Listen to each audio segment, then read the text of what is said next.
Welcome back. World Health Day is celebrated every year on the 7th of April. You may have seen yesterday here on the SABC News channel that we were running some special shows reflecting this World Health Day. So this year's theme was Our Planet, Our Health. Today, the 8th of April, SME On Point features a female-run insect-based company that flavors and spices mopani worms to make them ready to eat. This year's World Health Day focused on the urgent actions needed to keep humans and the planet healthy.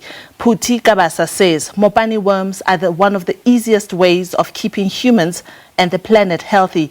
Video editor Mvuyo Ngulana put this insert together. We have come a long way. I mean, can you imagine somebody ending up saying, I'm going to eat a mopani worm? How much trial and error they may have gone through to say this is a food and it's good for us. This is a chutney flavored one. Mopani worms are a popular delicacy in Southern Africa, and since they are not readily available on retail shelves, Mopani Queen's founder, Phuthi Kabasa, saw this gap as a lucrative business opportunity. Well, I grew up eating mopani worms, and when I started the business, I was trying to make more money for my family, and it grew into a passion of mine when I realized there's a lot of South Africans who don't know what mopani worms were, so I wanted to share with them the beauty of mopani worms. Traditionally, these protein-rich worms are enjoyed as a relish, paired with starch, but Kabasa says she knew that she could turn them into a snack with flair. The worms come in a snack-sized peri-peri, barbecue and chutney flavors.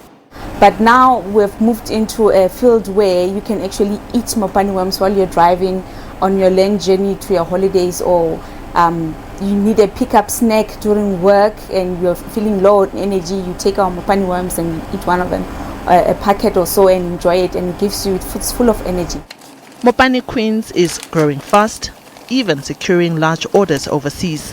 Kabasa says because of the health scare that accompanied the pandemic, many people began to look for healthier food alternatives, raising an unusual demand for raw edible insects and other delicacies. What we saw was with the salted ones, because they are much more cheaper compared to your traditional protein products that people normally consume on a daily basis, we saw actually a spike with people moving towards eating your traditional edible insects, because they are much more cheaper to eat, and you don't they don't need things like fridges to put in a fridge where you need electricity and whatnot. You can store them in a shelf for a longer period, so you have access to that protein that is important for growing a family.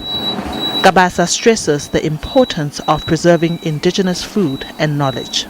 Eating insects, they are GMO free. They grow in our immediate environment. They have the least impact on the environment for production as well. We pick them when they are in season, so it's you eat what you're supposed to eat when you're supposed to eat it. Liabo Setho, SABC News, Johannesburg. Thank you so much to Mopani Queens for sharing their story with SME On Point. What's your story? Please do get in touch with us on our Facebook page as well as our Instagram page. Our handle is @SME On Point. We'd love to hear your story. To this now, lockdown period saw an interesting era of mushrooming small businesses. Most were born out of needs that were presented by the pandemic itself. More than 2 years later, the state of disaster has been lifted, the economy fully open. An opportune time for innovative ideas to develop and thrive.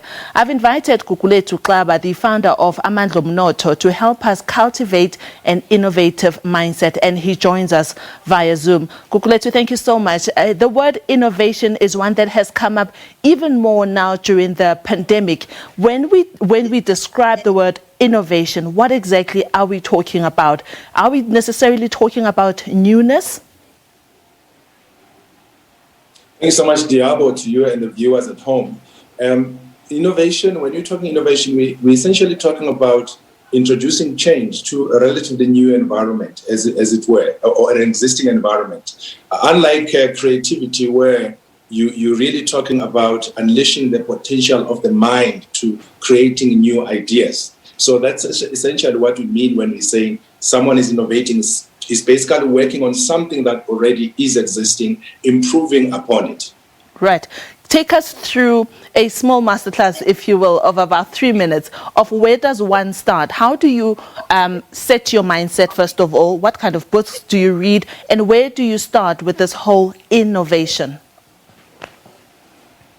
I think I would like to first start off by saying innovation doesn't only have to happen at a level of a small business.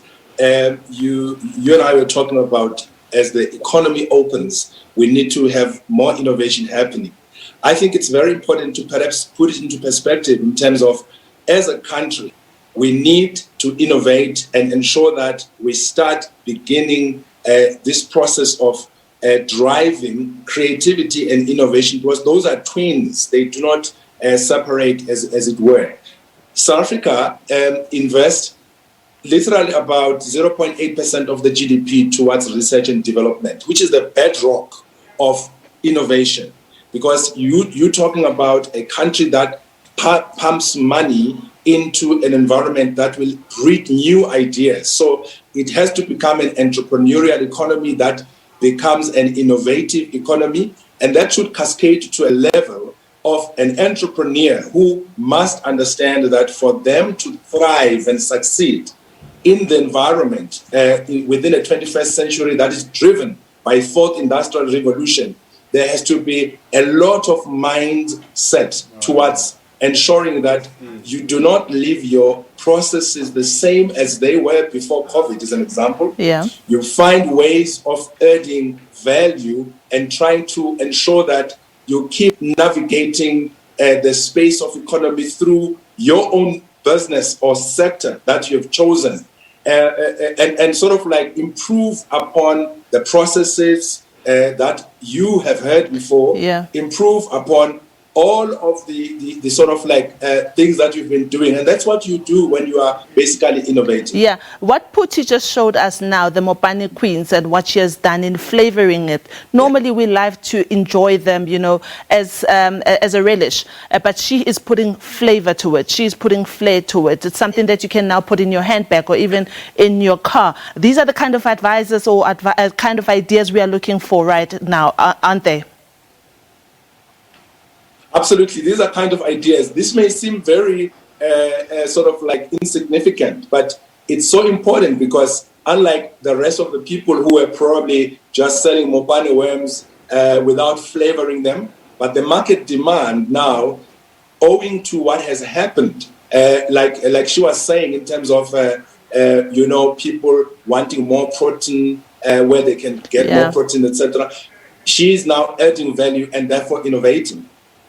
Let's take a look at 2 ways in which we can leave our viewers with in order of thinking innovatively when one's trying to think, okay, I've got this business now, so how do I innovate and introduce new products? Where do I look at?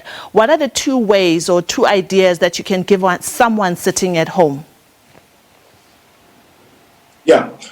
First, I would start off by saying there's a very interesting literature which I would like to refer people at home to go and download from the internet. It talks about 50 companies that failed to innovate.